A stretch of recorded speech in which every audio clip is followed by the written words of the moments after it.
Halo Ibu Trainers, gimana kabarnya? Mudah-mudahan beras lockdown kalian masih tetap aman dan selamat menikmati pensiun dari lockdown. Nah, dan akhirnya antum-antum sekarang kalau di masa new normal harus segera bekerja dan mencari nafkah dan pensiun malas-malasannya di rumah dan gajinya pun di stop dulu ya. Oke, betul Rainers.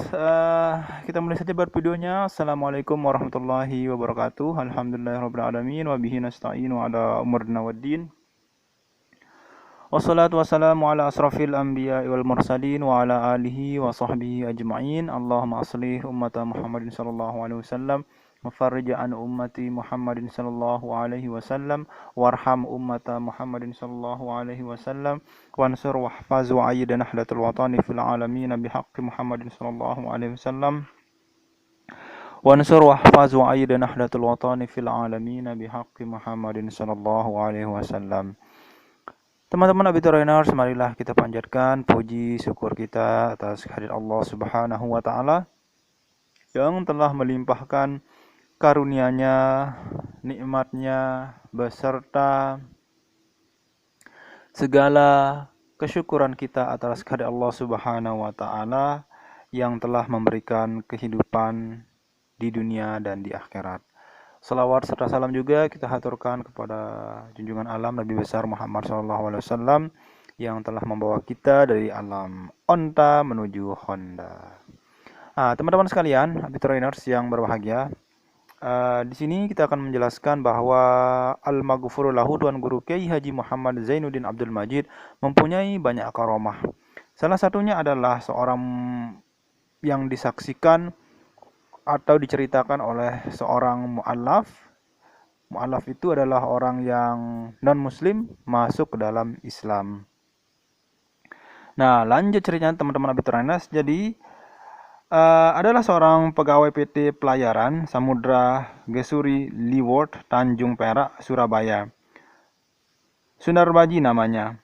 Ditugaskan di kapal besar antar benua. Pada suatu ketika sedang berlayar ke luar negeri, dia menerima kabar bahwa istrinya sakit. Dia tidak dapat pulang melihat keadaan istrinya karena dia sedang berada di tempat yang sangat jauh. Hanya kata-kata yang dapat disampaikan via telepon, yaitu supaya istrinya berobat dengan baik agar lekas sembuh. Namun istrinya tak kunjung sembuh dari penyakitnya. Teman-teman Abituranas, kemudian setelah memperoleh izin dari atasannya, pulanglah dia melihat keadaan istrinya. Dia telah berupaya mengobati istri dari dokter ke dokter, dari tabib ke tabib, dan dari dukun ke dukun, tetapi hasilnya nihil. Karena panggilan tugas yang dia emban, terpaksa dia meninggalkan istri dan putri satu-satunya yang baru berusia belasan tahun, yang senantiasa mendampingi ibunya yang tergeletak tak berdaya itu. Dia tiada kuasa membendung air mata dikala melangkahkan kaki yang dirasakan berat olehnya. Dua insan lemah yang tak berdaya itu terpaksa ditinggalkannya.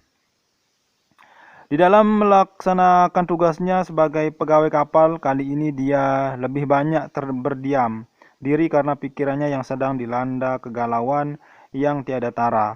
Akhirnya, yang menjadi temannya sehari-hari adalah botol-botol minuman keras, ya seperti bir, whisky, vodka, dan lain sebagainya, yang selalu ditaguknya.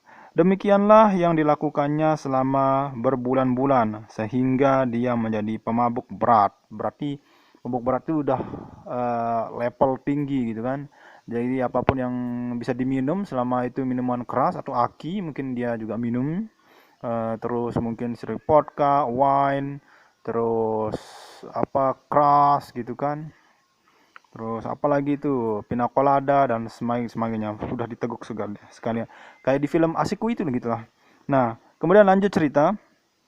Pada suatu hari ketika dia di dalam keadaan yang sangat memprihatinkan itu, datanglah seorang tua berjubah putih seraya berkata, "Maukah engkau terbebas dari beban berat yang sedang menimpamu?" Itu kata orang yang berjubah putih tersebut.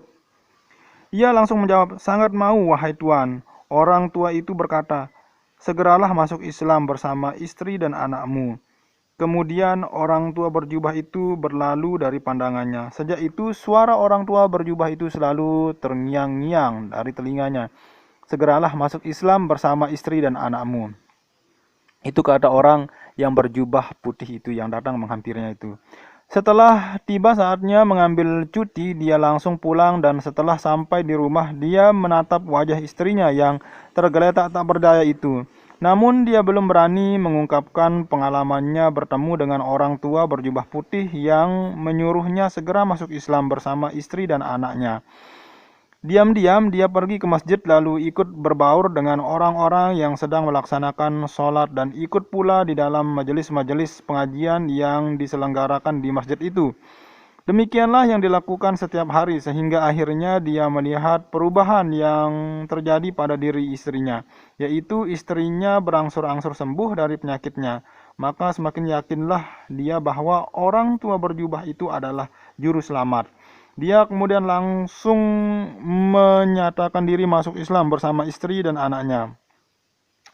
Pernyataannya masuk Islam itu mendapat reaksi keras dari para keluarganya. Biasa ujian.